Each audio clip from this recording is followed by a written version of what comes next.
मुझे इंग्लिश में बहुत प्रॉब्लम होती है, मैं बहुत काफ़ी टाइम से ट्राई कर रही हूँ लेकिन मैं इंग्लिश नहीं बोल पाती, क्योंकि हिंदी में इतने सारे सेंटेंसेस होते हैं और उसको मैं इंग्लिश में कैसे तैयार करूँ। देखो मैं ना आपको आज बताऊंगा इंट्रोडक्शन ऑफ लैंग्वेज के बारे में कि एक्चुअल भाषा है क्या। ठीक है, हम लोग शुरू करेंगे एकदम बिगनिंग से।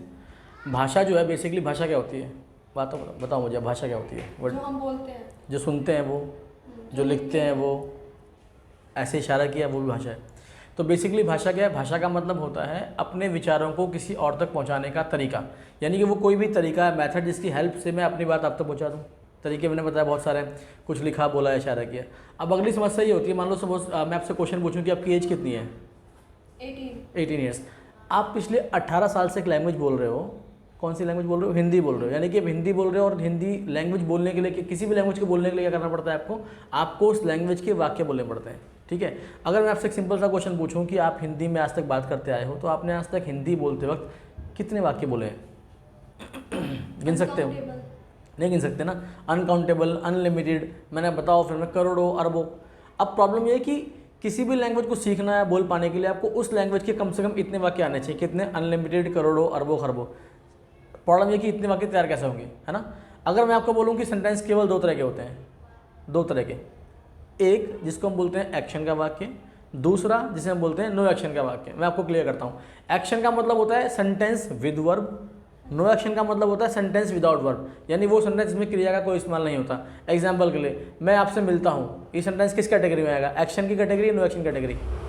एक्शन, क्योंकि इसमें मिलना शब्द है और वो क्रिया है। आप मेरे दोस्त हो, एक्शन की नो एक्शन?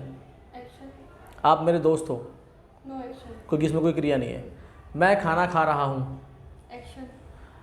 वह खाली बैठा है। एक्शन। मैं पिछले कई महीनों से इंग्लिश सीखने की कोशिश कर रही हूँ। एक्शन। एक्शन। अब मैं अगर आपसे बोलूं कि मुझे अब एक ऐसा वाक्य बताओ किसी भी लैंग्वेज के अंदर जो ना तो एक्शन में आता हो ना ही नो एक्शन में आता हो, सोच के बताओ। नहीं। आता नहीं कि होता नहीं है? होता नहीं है कोई। होता नहीं है। क्यों होता है ऐसा? क्योंकि लाइफ को जीने के दो ही तरीके हैं, या तो लिविंग या नॉन लिविंग। जो लोग लिविंग है मेरी आपकी तरह, वो करते हैं एक्शन।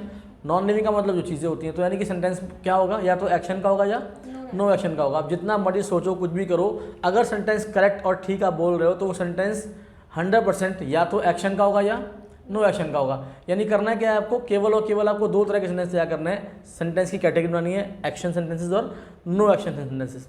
तो मैं आपको नेक्स्ट क्लास में बताऊंगा कि एक्शन और नो एक्शन सेंटेंसेस की इंग्लिश किस तरह बनती है और हम स्टार्ट कैसे कर सकते हैं।